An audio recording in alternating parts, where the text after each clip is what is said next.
যেই ব্যক্তি তওবা করে, তওবা কে করে? তওবা কে করে? যার গুনাহ আছে। তওবা কে করে? যার গুনাহ নাই তার তওবা করার দরকার আছে? দরকার আছে? গুনাহই নেই, গুনার সম্ভাবনাই নেই, তওবা করবে সে? আল্লাহ বলছেন, আল্লাহ রাসূল বলছেন, আত-তাইবু মিনাজ যামবি কামান লা যামবা লা। যে ব্যক্তি অপরাধ করার পরে তওবা করে, গুনাহ করার পরে তওবা করলো, সে যেন জীবনে গুনাহই করলো না। কথা কি বুঝতে পারলেন? আল্লাহ রাসূল বলছেন, কেউ যদি দিনে ৭০ বার অন্যায় করে, গুনাহ করে, আর ৭০ বারও যদি সে তওবা করে, আল্লাহ তাকে মাফ করে দিবেন। কারণ আমরা যদি নিয়ত করে দিলে ঠিকই আছে, গুনাহ করমু আবার তওবা করমু, চুরি করমু আবার আইসা কম বুঝছি না, জেনা করমু পরে বললাম বুঝছি না, আল্লাহ কয় তোমার তওবা করার দরকার নেই, কারণ তোমার নিয়তটাই ঠিক নেই। ভুল যদি করে অনিচ্ছায়, স্বেচ্ছায় নয়, অনিচ্ছা সত্ত্বেও যদি বারবার ভুল হয়ে যায়, আর সে যদি আল্লাহর কাছে ক্ষমা চায়, আল্লাহ বলছেন তার হাত নামাবার আগে আগে আমি কবুল করে নেই। আরেকটু জোরে পড়েন সুবহানাল্লাহ।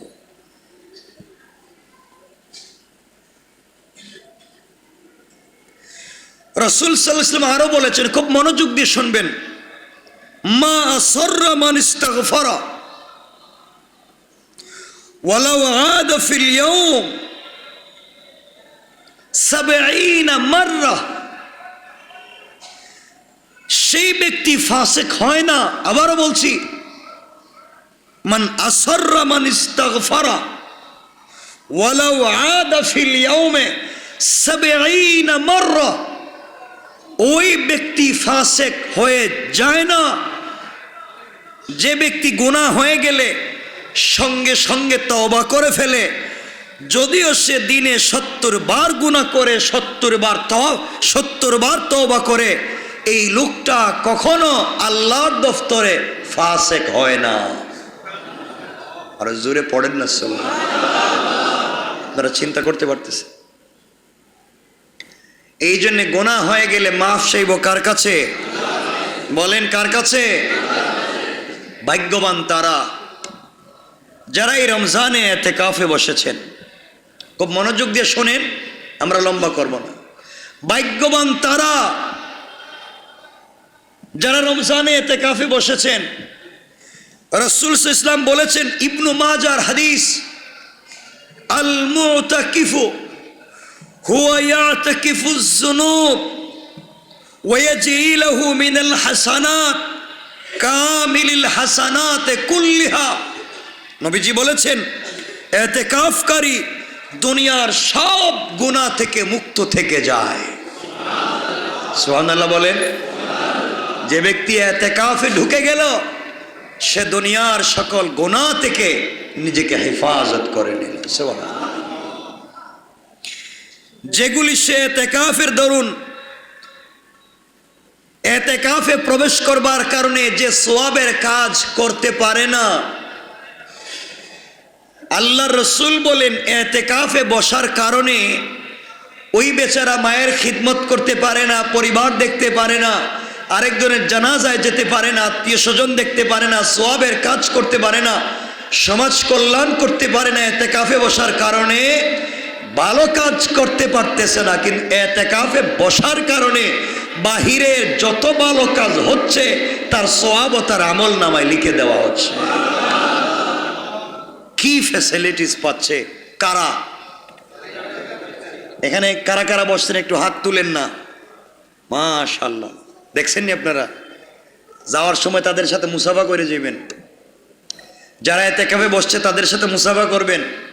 রাসূল বলছেন, ইতিকাফে যারা বসে তাদের চেহারা দেখে যাও, সাগীরা গুনাহ মাফ হয়ে যাবে। সুবহানাল্লাহ পড়েন। সুযোগ আছে, বসে যান।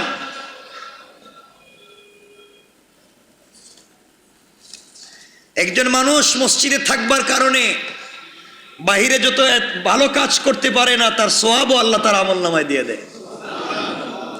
আল্লাহ রাসূল আরেক হাদিসে বলছেন, মান ইতাকাফা ইয়াওমান, আমরা সংক্ষেপ করে করে যাই, ইবতাগা ওয়াজহিল্লাহি জাআলাল্লাহু বাইনাহু ওয়া বাইনান নার সালাসা খানাদিকা আবআদা মিম্মা বাইনাল খাফিকাইন। নবীজি বলেছেন, যে ব্যক্তি আল্লাহর সন্তুষ্টির জন্য একদিন ইতিকাফ করবে, কয়দিন? সবাই বলেন না, একদিন। কয়দিন?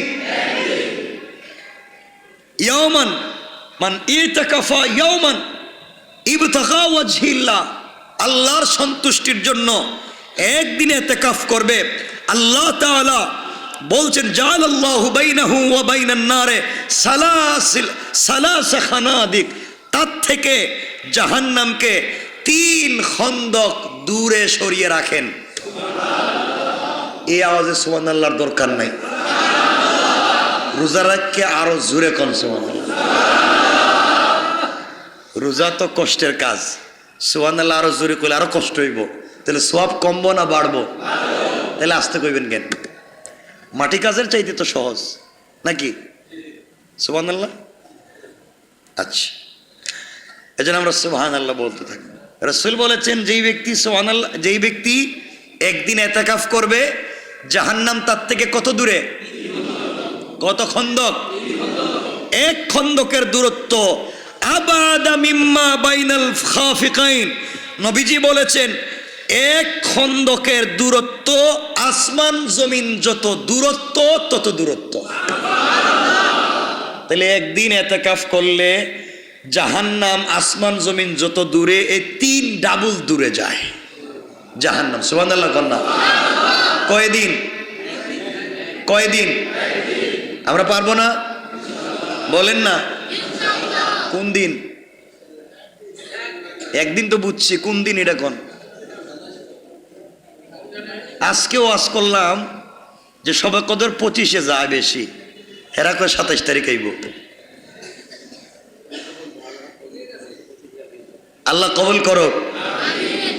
এই যে আমরা বসে আছি, সবাই নিয়ত করেন, কর আল্লাহ, সবাই জুড়ে বলেন আল্লাহ, আমরা তোমার ঘরে এই মুহূর্তে ইতিকাফের নিয়তে বসে গেলাম। আল্লাহ, তুমি আমাদের বসে থাকা নফল ইবাদতকে, নফল ইতিকাফকে কবুল করো, আমিন। এই যে আমরা বসছি, এটা ইতিকাফ। শুধু নিয়ত করে বসেন, কারোর সাথে কথা বলবেন না, আমার দিকে তাকান, আমি যা বলতেছি শোনেন, আর বসে থাকেন ইতিকাফের নিয়তে। আমরাও একদিনের সওয়াব পেয়ে যাব। তাহলে একদিন ইতিকাফ করলে কয় খন্দক দূরে যায়? এর চাইতে সহজ ফ্যাসিলিটি আর আছে? বসে, হ্যাঁ, একদিন যত দিনে হয়, একদিন কতক্ষণে হয়? একদিন কয় দিনে হয়? 24 ঘন্টাই তো। হ্যাঁ, যাই হোক, আল্লাহ রাসূল বলছেন যারা ইতিকাফ, আল্লাহ বলছেন কোরআনে, যারা ইতিকাফে বসে, কোরআনে কারীম 2 নম্বর সূরা, সূরা বাকারার 187 নম্বর আয়াতে আল্লাহ বলছেন, ওয়ালা তুবাশিরুহুন্না ওয়া আনতুম আকিফুনা ফিল মাসাজিদে, মসজিদে ইতিকাফরত অবস্থায় তোমরা স্ত্রীর সাথে মেলামেশা কইরো না, অর্থাৎ বাড়িতে যাইও না, এগুলা বাদ দাও, মসজিদে বসে থাকো, আমি তোমাদেরকে জান্নাতের সার্টিফিকেট দিয়ে দেব। আর কি চান? কি চান? তাইলে এই আয়াত থেকে বুঝলাম 90 বছরের বুড়া মানুষ ইতিকাফে আইব না জোয়ান? আল্লাহ বলছেন তোমরা স্ত্রীর সাথে মেলামেশা করতে যাইও না, তাহলে এটা কি 90 বছরের মুরব্বীর কথা না জোয়ানের কথা? জোয়ান কয়জন আইছে এখানে? এরা তো আই না, এরা তো এখন আছে মার্কেটে, শয়তানে দৌড়াইতেছে এদের।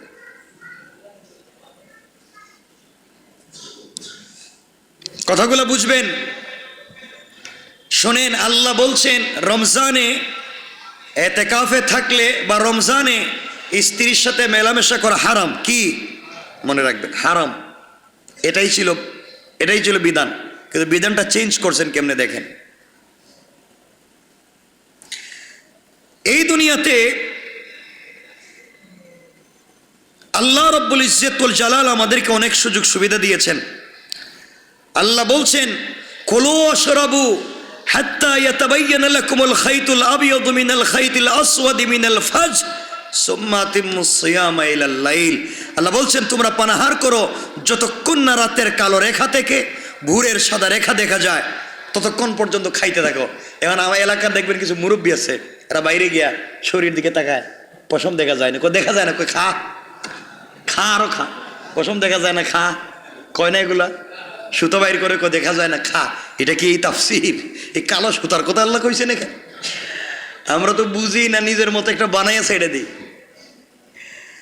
সুতরাং আল্লাহ বলছেন, সুম্মা আতিম্মুস সিয়ামা ইলাল লাইল, তোমরা রোজাকে পুরা করো রাত পর্যন্ত, অর্থাৎ ইফতার পর্যন্ত।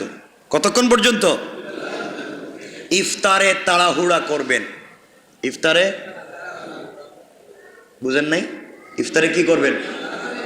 মানে সময় হয়ে গেলে ইফতার। এই যে দেখেন আপনাদের হুজুররা যে আজান দেয়, খাইয়া দেয় না, না খাইয়া? তা আমরা তো এরপরে খাই।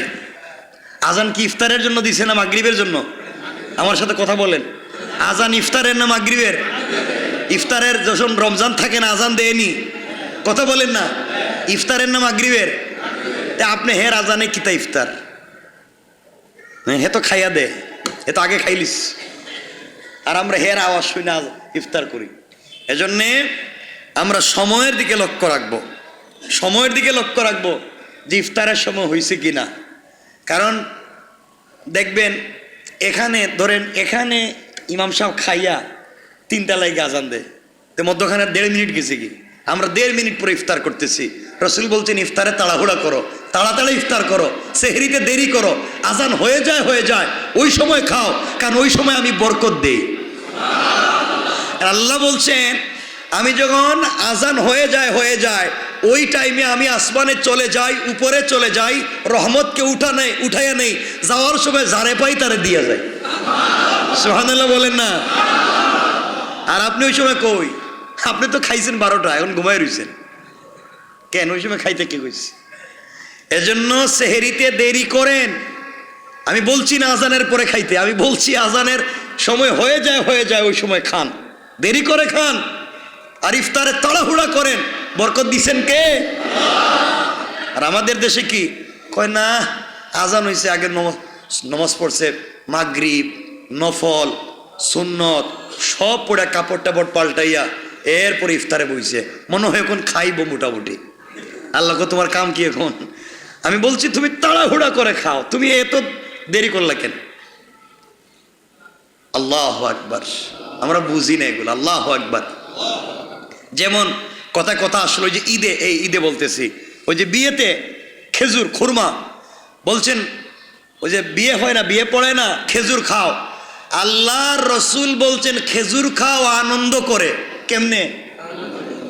আর বন্ধু বান্ধব আনন্দ করে কেমনে? দৌড়াদৌড়ি করে, চিল্লাচিল্লি করে, টানা হেঁচড়া করে, তার মধ্যে আনন্দ। আর আমরা কি সুন্দর লাইন ধরে বসি, হাতে হাতে খেজুর দেয়। আমরা কি তো সব নতুন জামাই নি যে হাতে হাতে খেজুর দিব? জামাই তো একজন, আর সবাই আনন্দ করে খাবো, দৌড়াদৌড়ি করে খাবো। রসুল বলছেন নিক্ষেপ করে দাও, মাথার উপরে ফালাও, ওদের উপরে ফালাও, এরা যেন দৌড়াদৌড়ি করে খায়। এর মধ্যে বরকত দিছেন কে? আল্লাহ বরকত দিছেন। নিক্ষেপ করে খাও, দৌড়াদৌড়ি করে খাও, থাবড়াথাবড়ি করে খাও, যে জয়টা পাও খাও। হেরা কয় আমরা হাতে দেও। ঘটনা কি? খাওয়া তো খাওয়াই, সুন্নত মতো খাও, কিছু ভালোবাসা তো দিয়েছেন। কথা কি বুঝতে পেরেছেন? আল্লাহ কবুল করো, আমিন। কথায় কথা চলে আসছে, বলে দেই রমজানে বিশেষ করে সিলেটে এবং চট্টগ্রামে এই সমস্যাটা সব থেকে বেশি। মেয়ের বাড়িতে ইফতার দিতে হয়, ইফতার না দিলে ফাঁস লেগে মরে যায়। মেয়ের বাড়িতে ইফতারি পাঠাইতে হয়, ঋণ করে টাকা উঠাইয়া, কিস্তিতে টাকা উঠাইয়া ইফতার পাঠাইতে হয়। এই চিটাং সিলেট এমন আছে, কুরবানির সময় গরুও দিতে হয়। কথা বলেন না কেন? কথা বলেন না কেন? দেওয়া লাগে। তুমি যে জামাই বিয়া করছিলা মেয়েরে, এখন রমজানে ইফতার দিতে হয়, কুরবানির সময় গরু দিতে হয়, এগুলা বাদ দিয়ে ভিক্ষার সালা নিয়ে বসে যাও না কেন? কথা বলেন না কেন? তুমি এগুলো চাও কেমনে? ইফতার চাও কেমনে? শ্বশুর বাড়ির থেকে আসবো, আবার 2-4 দিন দেরি হইলে কি ভাব ধরে, গরম হয়, এখন দিলা কেন? পুরাতন হয়ে গেছে, খাবো না, নতুন থাকতে দিলা না কেন? ওরে আল্লাহর শয়তান, তোমারে দিত কইছে কে?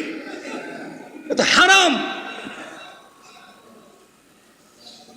শ্বশুর বাড়ি, মেয়ের বাড়িতে বাপ মেয়ে জন্ম দিয়ে ঠেকছে, ইফতার পাঠাইতে হয়। সারা বছর কষ্ট করে গরু একটা পাঠায়, শ্বশুর বাড়ি পাঠাইতে হয়। এগুলার থেকে আল্লাহ হেফাজত করুক, বলেন আমিন। আসতে কইবেন না, জোরে কোন আমিন। এখানে কেউ আসেননি শ্বশুর বাড়ি থেকে ইফতার খান? নাই, এরা নাই কইতেছে, এরা এত ভালো মানুষ নাই? ইফতার খানেওয়ালা লোক নাই না? খায়, বউরে কয় তোর কেউ নাই, ইফতার বাড়াইতে পারলো না, তোর বিয়া করে আমি ঠকছিলাম, কেউ কিছু পাঠায় না। এই জন্য ইফতার শ্বশুর বাড়ি থেকে আইনা খাবেন না, এগুলার চাইতে ভিক্ষা করে খান, এটাই বালা। আল্লাহ কবুল করো। হ্যাঁ, সাইদা দে তো আপনি তো বিপদে ফেলাই দিলেন। এরপরও দিত, মানে সাইদা হইলেও দিত। আপনি না করবেন, দিও না, এটা লাগতো না আমার, বলবেন আমার লাগতো না, এরপরও যদি দেখবেন বাড়াইয়া দিও, দিবেনই যখন বাড়াই, হ্যাঁ বাড়াইয়া দিতে বললেন। যাক, আমি দেখলাম সিলেটে, আপনারা দেখেছেন, মেয়ের বাড়িতে ইফতার বাবা দিতে পারে নাই, বকাবকি করছে শ্বশুর বাড়ির লোক, মেয়ে ফ্যানের সাথে ফাঁস লেগে মরে গেছে। ইফতারের জন্য মানুষ মরে যাবে? কোন সোসাইটিতে বসবাস করছি আমরা?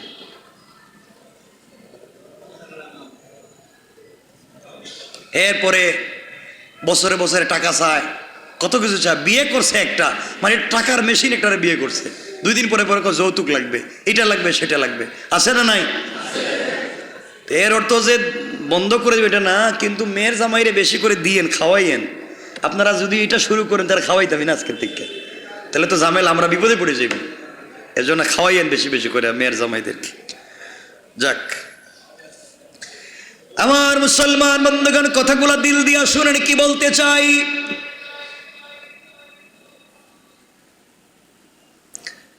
সাহাবায়ে কেরাম দুনিয়ার জমিনে রোজা রাখতে গিয়ে অনেকগুলা কষ্টের শিকার হয়েছেন বিভিন্ন সময়, কথাগুলা বুঝেন।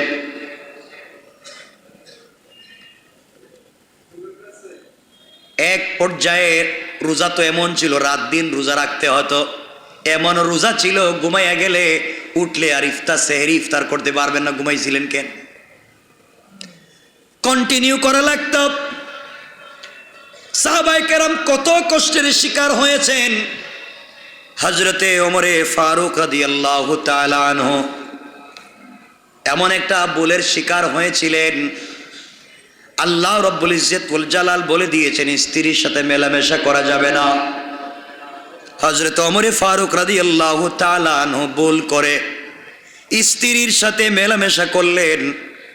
তিনি ভাবলেন পরে কি করলাম, আল্লাহ তাআলা নিষেধ করেছেন, রাসূলে পাক সাল্লাল্লাহু আলাইহি ওয়াসাল্লাম নিষেধ করেছেন, কি করলাম, স্ত্রীর সাথে কেমনে মেলামেশা করলাম। আস্তে আস্তে করে রাসূলে পাকের দরবারে গেলেন, ডাক দিয়ে বলছেন, ইয়া রাসূলুল্লাহি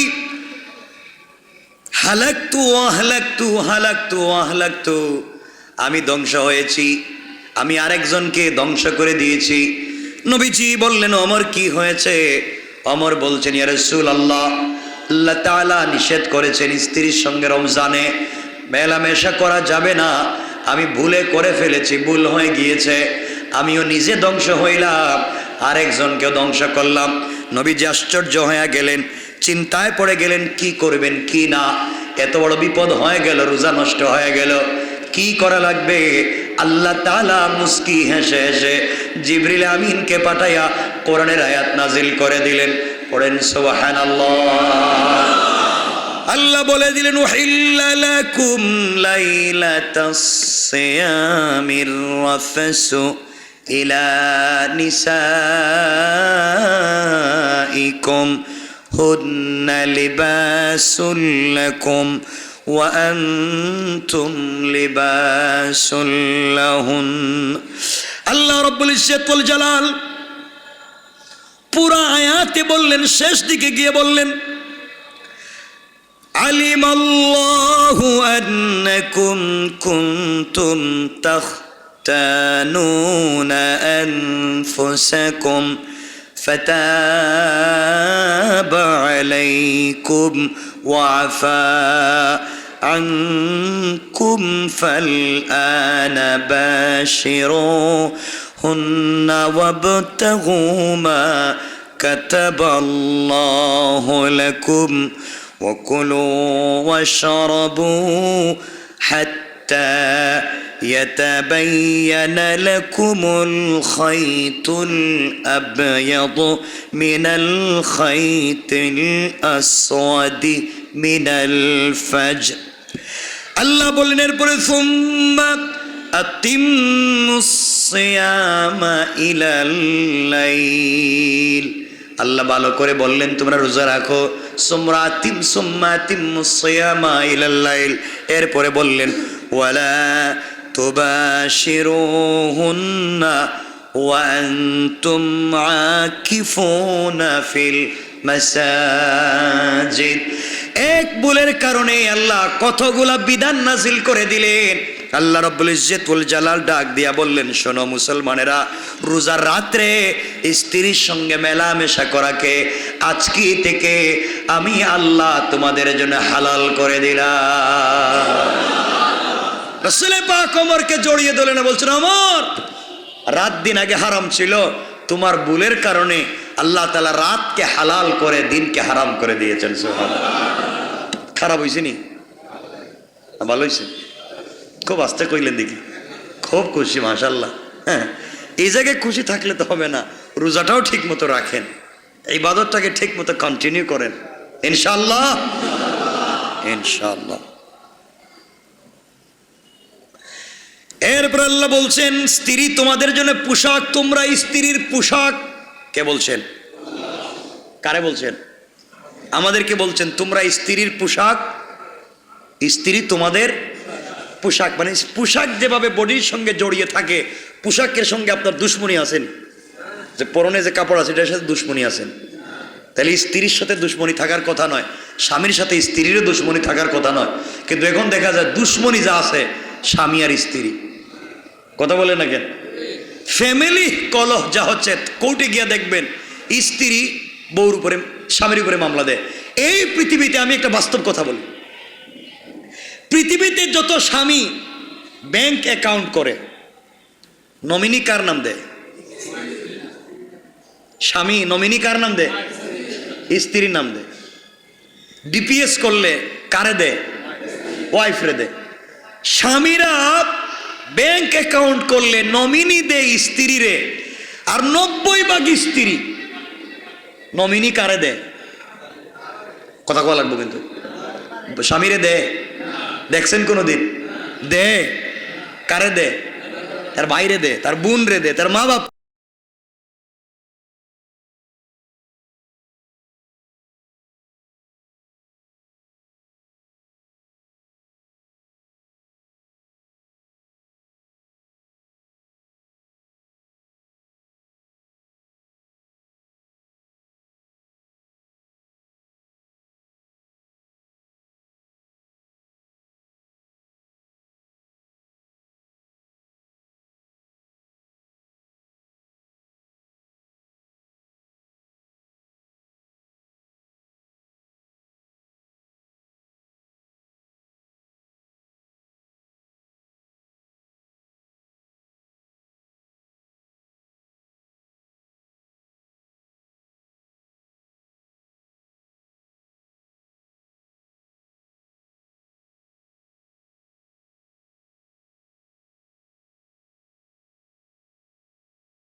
1 টাকার জিনিসের দাম বাড়লে 10 টাকা বাড়ায় দেয়।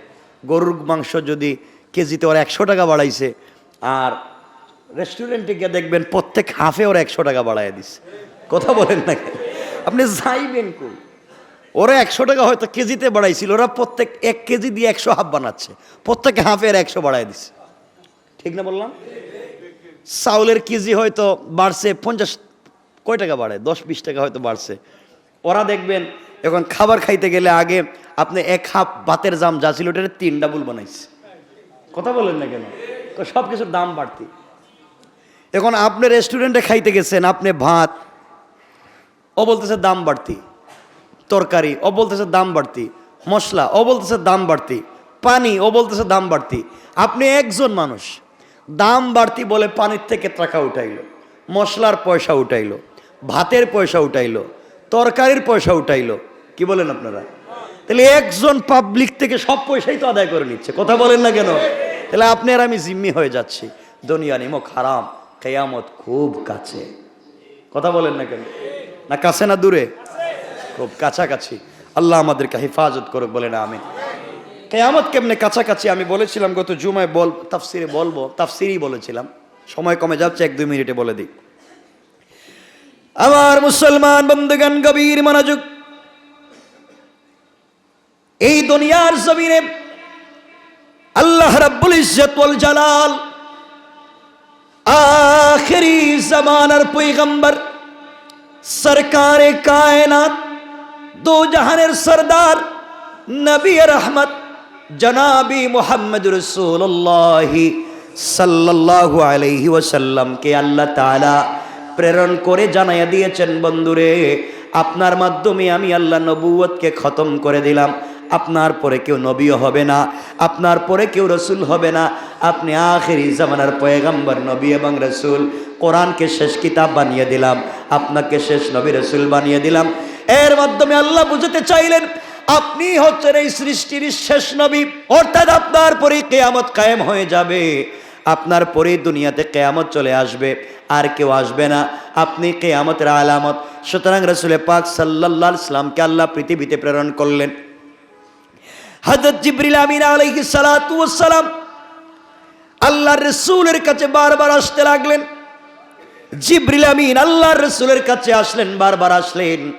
কলিজার টুকরা প্রিয় হাবিবুল্লাহ আল্লাহর রাসূল সাল্লাল্লাহু আলাইহি ওয়াসাল্লাম জিবরাইলকে ডাক দিয়া বলছেন, জিবরাইল আমি জানতে চাই এই পৃথিবীতে তুমি কতবার এসেছো? জিবরিল আমিন বলছেন, ইয়া রাসূলুল্লাহ আমি এই দুনিয়ার জমিনে অনেকবার এসেছি।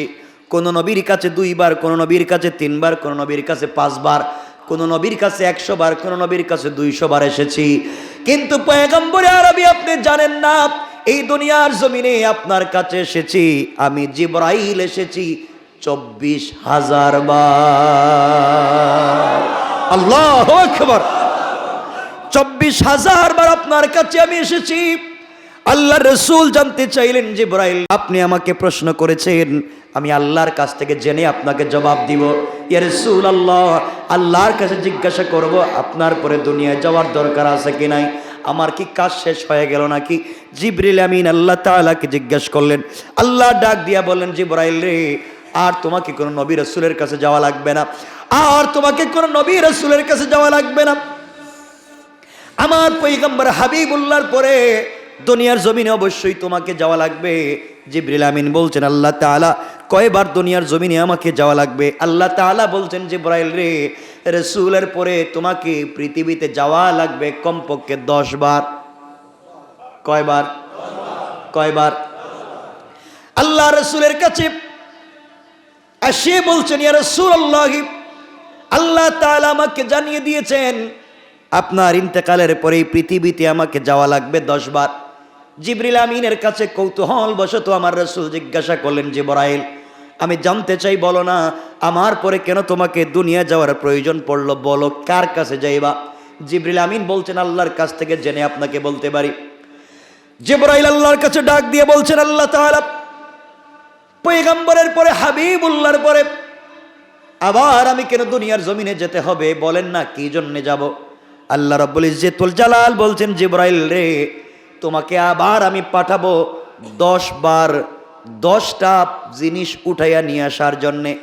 রসুল যখন চলে আসবেন, কিয়ামত যখন কাছাকাছি চলে আসবে, কিয়ামতের আগে তোমাকে 10 বার পৃথিবীতে প্রেরণ করব, তুমি 10 বার যাইবা, 10টা জিনিসকে উঠাইয়া নিয়ে আসবা, এর মাধ্যমে আমি আল্লাহ কিয়ামত কায়েম করে দুনিয়াকে ধ্বংস করে দেব।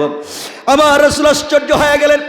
এক সাক্ষাতে জিবরাইলকে বলছেন, জিবরাইল বলো না, জানতে চাই যেই 10 জিনিস উঠে আনবার জন্য তুমি দুনিয়ার জমিনে যাইবা, জিবরাইল বলো কেন যাইবা, কি উঠে নিয়ে আসবে আমি জানতে চাই।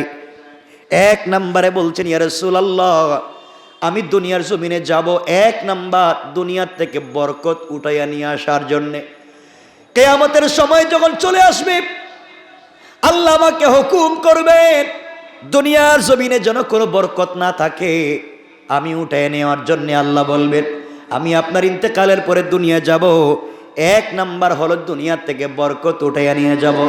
আমি আপনাদের কাছে জানতে চাই, আপনাদের জানা মতে এখন দুনিয়ায় কোনো বরকত আসেনি? কথা বলেন, বরকত নাই। আমি আগেও বলেছি, আগেকার, আজ থেকে আমরা যখন ছোট ছিলাম, আজ থেকে 20 বছর আগেও, 20-25 বছর আগেও আমাদের মায়েরা গ্রামের বাড়িতে যখন একটা ইলিশ রান্না করছে, ইলিশ বুঝতে চিনতে পারেন নাই মনে হয়, ইলিশ মাছ। কিছুদিন পরে তো এমনও হবে বাচ্চা কাচ্চা এদেরকে বুঝাইতেই বুঝে ইলিশ মাছটা এমন ছিল, দেখতে এমন ছিল, কালারটা এমন ছিল, এটা বুঝে বলতে হবে, কারণ এরা চিনবে না। কথা বলেন না কেন? ইলিশ মাছ ছিল। এক বাড়িতে একটা ইলিশ মাছ রান্না হলে বাড়ি পার হয়ে রাস্তাঘাট পর্যন্ত ঘেরান গেছে। মিথ্যা বলতেছি বলেন? মাছ রাইকা শুধু মাছের তেল দিয়া বাচ্চারা খেয়ে ফেলেছে। সত্য বললাম না? আর এখন ইলিশ মাছ যে রান্না করে, হে জানেন এটা কি রান্নতেছে? কথা বলেন না কেন? যে রান্না করতেছে, যে পাক করতেছে, সে বুঝতেছে না এটা ইলিশ মাছ না আর কি। আমি কি মিথ্যা বলতেছি? শেষ। আপনাদেরকে বুঝাবার জন্য বলছে, সময় কমে গেছে। বরকত কই? বরকত কোথায়? আমার বন্ধুগণ চিন্তা করেন, আগে আপনার ঘরে আপনার বাবা, আপনারা 8 জন, এক ঘরে 8 জন ভাই বোন ছিলেন। বাবার আরো ভাই বোন ছিল, সবাই মিলে ফুফাতো ভাই বোন, খালাতো ভাই বোন, সবাই যৌথ ফ্যামিলি। দেখবেন শুধু জমিনে কাজ কাম করছে, কৃষি কাজ করছে, সবাই পেট ভরে খাইছে, কোনো রোগ নাই। আর এখন দেখা যায় আপনি ওভার ডিউটি করেন, অফিসে কাজ করেন, এরপরও বউর শাড়ির পয়সা হয় না। কথা বলেন না কেন? বরকত আছে? বরকত। আশ্চর্য, যেখানে আপনার বাবা, আমার বাবা আমাদের জন্য মাসে হইলেও একদিন গরু গোশত নিয়ে আসতো, ইলিশ মাছ নিয়ে আসতো। এমনও পরিবার আছে এখন বছরও একদিন নিতে পারে না। কথা বলেন না কেন? পয়সা কমছে না বাড়ছে? এখন ইনকাম তো বাড়তেছে। আগে 500 টাকা ছিল, এখন 20,000 টাকা হয়েছে, কিন্তু বরকত। কথা বলেন না কেন? আছে? কথা বলছেন না কেন? আছে? কোন জিনিসে বরকত নাই। আগে হায়াতে বরকত ছিল। আগেকার মুরব্বীরা এখনো যে কাজ করতে পারে, এখনো মুরব্বীরা, এখনকার জোয়ান তার জিন্দগিতেই কাজ করতে পারবে না। কথা বলেন না কেন? করতে পারবে না। মুরব্বীরা এখনো যারা বেঁচে আছেন, 60, 70, 80 বছর হয়ে গেছে, ওনাকে দেখতে জোয়ান লাগে। আর আজকালকার ছেলেরা দেখবেন শুধু খাইতে খাইতে মুটে হইতেছে, শুধু খাইতেই আছে, হে নিচতলা থেকে 2তলা উঠতে পারে না। কথা বলেন না কেন? এটা মিথ্যা বলতেছি? শেষ, সব শেষ। এই জন্য জিবরিল আমিন বলছেন, পয়গম্বরে আরবি আল্লাহ রাব্বুল ইজ্জত ওয়াল জালাল জানিয়ে দিয়েছেন, দুনিয়ার জমিনে আমি যাব 1 নম্বরে বরকত উঠাইয়া দেওয়ার জন্য। কি উঠাবেন? আপনার হিসাব করে দেখেন, আপনার আমার বরকত আসেনি? আগেকার দেখবেন, আগেকার আমাদের বাপদাদার কথা বলছি, আমার বাবা 63 বছর বয়সে মারা গেছেন, তার একটা চুলও পাকে নাই, একটা দাড়িও পাকে নাই। আর আজকালকে দেখবেন 20 বছরের ছেলের চুল দাড়ি পাকছে। কথা বলেন, আছে না নেই? সমস্যা কি? আগেকার মুরব্বীরা তো ডাক্তার চিনতই না, বাড়ির পাশে যে হসপিটাল আছে তার 70 বছর একদিন যায় নাই। আর আজকালকার ছেলেমেয়েরা জন্মের আগে এর মা গিয়ে ভর্তি হয়ে রয়েছে। কথা কন না কেন?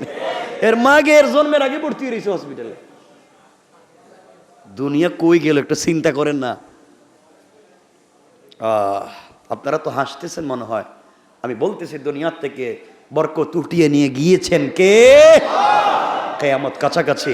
আপনাদের কষ্ট না হলে, আমাদের সময় চলে যাচ্ছে, দেরি হয়ে যাচ্ছে, বললে আমি আটকায় দিব, নাইলে 10টা গুণ বলে দিই আজকে কয়েক মিনিটে বলে দিলে কষ্ট হবে। 1 নম্বরে বরকত উঠে যাবে। 1 নম্বরে আল্লাহ রাসূল বললেন, জিবরিল আমিন কি বলতে চাও? জিবরিল আমিন বলছেন, ইয়া রাসূলুল্লাহ, কিয়ামতের একটা বড় আলামত হলো বরকত উঠে যাবে। আপনি বলেন তো এখন বরকত আসেনি? আপনি দেখবেন আগেকার মানুষ যত বয়সালা মানুষ দেখা যায় যত লম্বা, আর এখন যত বয়স নতুন জন্ম নেয় হেরা ছোট বাড়ি হয়, মানে ব্যাটারি খাটো হয়, ছোট হয়। কথা বলেন না কেন? সব কমে যাচ্ছে হিসাব। এখন দেখবেন যুবকেরা হার্ট অ্যাটাক করে মরে যাচ্ছে, বেশিরভাগ বাচ্চারা। আর বাচ্চাদের রোগের অভাব নাই এখন আজকালকের বাচ্চাদের। আমার বন্ধুগণ, খবর নিয়ে দেখেন 70 বছরের মুরব্বী এখনো খাইতে বসলে যা খায়, 20 বছরের ছেলে তার অর্ধেকও খাইতে পারে না। কথা বলেন, বরকত আছে? কথা বলেন না কেন? 2 নম্বর জিবরিল আমিনকে জিজ্ঞাসা করলেন, জিবরাইল বলো আর কি নিয়ে যাইবা? জিবরাইল বলছেন, ইয়া রাসূলুল্লাহ, 2 নম্বরে আমি আসবো এই পৃথিবীতে আর একবার ইবাদত থেকে মজা উঠিয়ে নেওয়ার জন্য। ইবাদতের মধ্যে কোনো স্বাদ থাকবে না। আমি আপনাদের কাছে জানতে চাই, আজকালকে ইবাদতে স্বাদ আসেনি? ইবাদতে স্বাদ নাই, মজা নাই। এই জন্য 24 ঘন্টা দোকানে ব্যবসা করি। আর আগেকার মুসলমানেরা নিজে মানুষকে কাজে লাগাইয়া নিজেরা এসে বসে যেতেন ইবাদতে। রাত দিন 24 ঘন্টা ইবাদত করতেন। সময়কে কেউ 3 ভাগ করে নিতেন, 1 ভাগ পরিবারের জন্য, 1 ভাগ আল্লাহর জন্য, 1 ভাগ সমাজের জন্য। কেউ 2 ভাগ করে নিতেন, 1 ভাগ আল্লাহর জন্য, 1 ভাগ পরিবারের জন্য। অর্থাৎ পুরা সময়টা ইবাদতে কাটাইয়া দিতেন।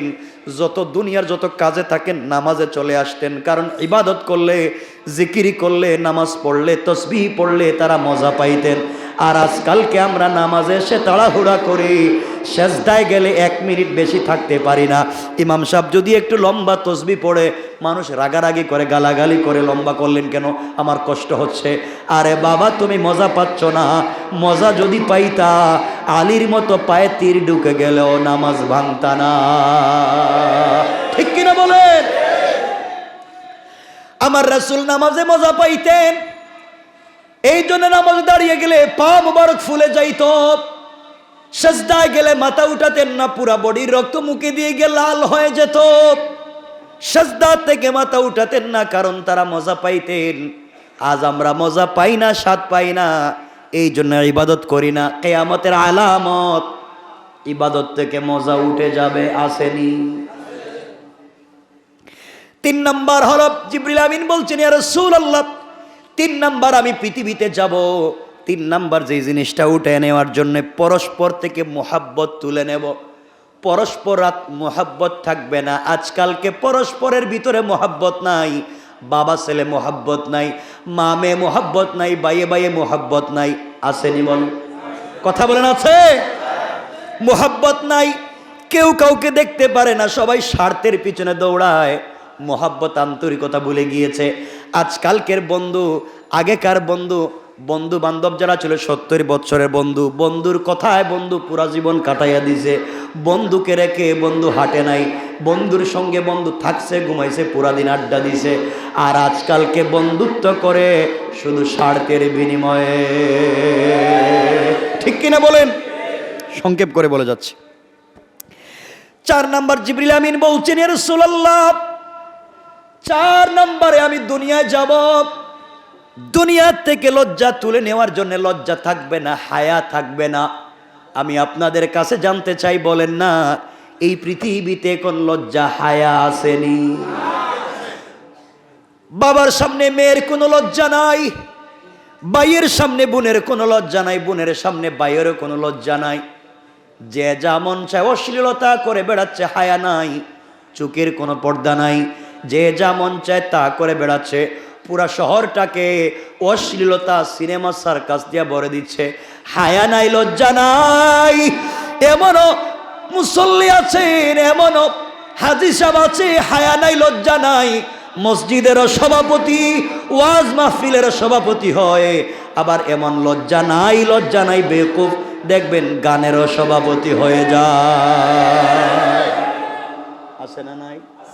লজ্জা উঠে গিয়েছে, লজ্জা বলতে কিছু নাই। এই জন্য জিবরিল আমিন বলছেন, ইয়া রাসূলুল্লাহ, আমি পৃথিবীতে যাব। আল্লাহর রাসূল বলছেন 4 নম্বরে জিবরিল আমিন বলছে, উঠে নিব লজ্জা। আজ কারো কাছে কোনো লজ্জা নাই, যা মন চায় তা আমরা বলে ফেলি, হায়া বলতে কিছুই নাই। আগেকার জমির জমানায় এখানে যদি কোনো ছেলে বসে থাকে, তার বাপকে দেখছে সব ফালাইয়া দৌড় দিছে, ভাইকে দেখছে, এলাকার বড় ভাইকে দেখছে রাস্তায় বসে না। আর এখন দেখবেন এলাকার বড় ভাই কি তার বাপকে বলে সিগারেট আসেনি? কথা বলেন, সমাজ কত নিকৃষ্ট হয়ে গেল। জিবরিল আমিন বলছেন, ইয়া রাসূলুল্লাহ, 4 নম্বরে যাব লজ্জা উঠে নিয়ে যাওয়ার জন্য। রাসূল আশ্চর্য হয়ে কাঁপতে লাগলেন, আর বললেন, জিবরাইল বলো এরপরে কি উঠে নিয়ে যাওয়ার জন্য যাইবা? জিবরাইল বলছেন, ইয়া রাসূলুল্লাহ, 5 নম্বরে আমি যাব এই দুনিয়া থেকে হক বিচার উঠাইয়া নেওয়ার জন্য। আমি আপনার কাছে জানতে চাই, হক বিচার আসেনি? এখন যার পয়সা আছে, তার কাছে বিচার আছে। একবারে বড় বিচার থেকে ছোট বিচার পর্যন্ত কোনো জায়গায় হক প্রতিষ্ঠিত নয়। টাকার বিনিময়ে মানুষ মিথ্যা সাক্ষী দেয়।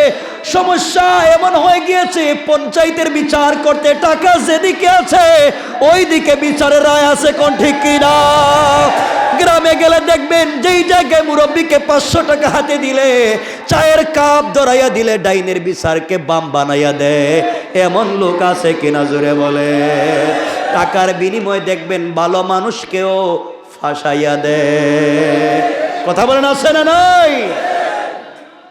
হক বিচার উঠে গিয়েছে, কিয়ামতের আলামত। আল্লাহর রাসূল বললেন, জিবরাইল কি বলতে চাও? জিবরাইল বলছেন, ইয়া রাসূলুল্লাহ, এই পৃথিবীতে আমি যাব এবং হক বিচারগুলো উঠাইয়া নিব। এইভাবে উঠাতে লাগলেন। 5 নাম্বার গেল, সংক্ষেপ করে দিই, বিচার আপনি পাবেন না। গ্রামে দেখবেন এক ব্যক্তি ইচ্ছা মতো আপনার বিরুদ্ধাচরণ করতে পারে, অথচ তার হাতে 500 টাকা উঠাইয়া দেন, আপনি না ফরমানি করলেও আপনার পক্ষে বিচারের রায় আসবে। কথা বলেন না কেন? আমার বন্ধুগণ, 6 নাম্বার জিবরিল আমিন বলছেন, ইয়া রাসূলুল্লাহ, কিয়ামতের আলামত হলো 6 নাম্বার, সবর এবং ধৈর্য তুলে নেওয়া হবে। সবরও থাকবে না, ধৈর্য থাকবে না। আজকালকে আপনারা বলেন তো, আমাদের ধৈর্য আসেনি, আল্লাহর উপরে সবর করতে পারি না। রব বলেছেন, সবরকারীর সাথে আমি, ওয়াল্লাহু ইউহিব্বুস সাবিরিন, আমি মোহাব্বত করি সবরকারীদেরকে। আজকে সবরকারী নাই, কোনো কাজে সবর নাই। দোয়া করলাম কবুল হলো না, কেন? সবর নাই। 100 টাকা পাইছি, 500 পাইলাম না, কেন? সবর নাই। ঢাকা শহরে একটা বাড়ির মালিক হইছি, 2টা মালিক হইলাম না, কেন? সবর নাই। আমি 2টা গাড়ির মালিক, 3টার মালিক হইলাম না, কেন? সবর নাই। আমি 20,000 টাকা ইনকাম করি, 50,000 পাইলাম না, কেন? সবর নাই। কথা বলেন না কেন? 7 নম্বরে জিবরিল আমিন বলছেন, ইয়া রাসূলুল্লাহ, 7 নম্বর কিয়ামতের আলামত, কথাগুলো লিখে রাখবেন। 7 নম্বরে কিয়ামতের আলামত হলো, আলেম থেকে সত্য কথা তুলে নেওয়া হবে। একদল আলেম এমন হবে, তারা সত্য জানবার পরও বলবে না। আমি জানতে চাই, এই সমাজে এমন আলেম আছে না নাই? সত্য জানার পরেও বলে না, সত্যকে গোপন করা কিয়ামতের আলামত।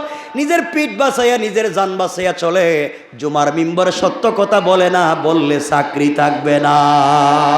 ওয়াজে গেলে সত্য কথা বলে না, হাদিয়া কমে যাবে। এলাকায় গেলে সত্য কথা বলে না, মানুষ তার পিছনে লেগে যাবে। এমন আলেম যারা দুনিয়ার জমিনে সত্য জানবার পরে বলে না, এরা এই সমাজের আলেম নয়, এরা হলো এই সমাজের শয়তান। কিয়ামতের আলামত, যারা সত্য জানবার পরে বলে না। আল্লাহর রাসূল বলে দিয়েছেন, জিবরিল আমিনকে আল্লাহ রাসূল জানিয়ে দিয়েছেন। জিবরাইল কি বললা? জিবরাইল বলছেন, ইয়া রাসূলুল্লাহ, এটাই তো সত্য কথা। দুনিয়ার জমিনে এমন আলিম হবে, এমন জাননেওয়ালা হবে, সত্য বলবে না। যদি তার ঝামেলা হয়, জীবন বাঁচাইয়া চলো। আছে না নাই? 8 নম্বর রাসূল সাল্লাল্লাহু আলাইহি ওয়াসাল্লামকে জিবরিল আমিন বলছেন, ইয়া রাসূলুল্লাহ, 8 নম্বর হলো ধনীদের সৎ সাহস উঠিয়ে নেওয়া হবে। ধনীদের মধ্যে, টাকাওয়ালাদের মধ্যে সৎ সাহস থাকবে না। আজকালকে যার বেশি টাকা তার বেশি ডর। যে রিক্সা চালায় তার ঘরে সিসি ক্যামেরা নাই, তার ঘরে আলাদা তালা নাই। যার ঘরে বেশি টাকা, সিসি ক্যামেরাও আছে, আলাদা তালাও আছে, সিকিউরিটি গার্ডও আছে। কথা বলেন না কেন? যার বেশি টাকা তার সাহস কমে গিয়েছে।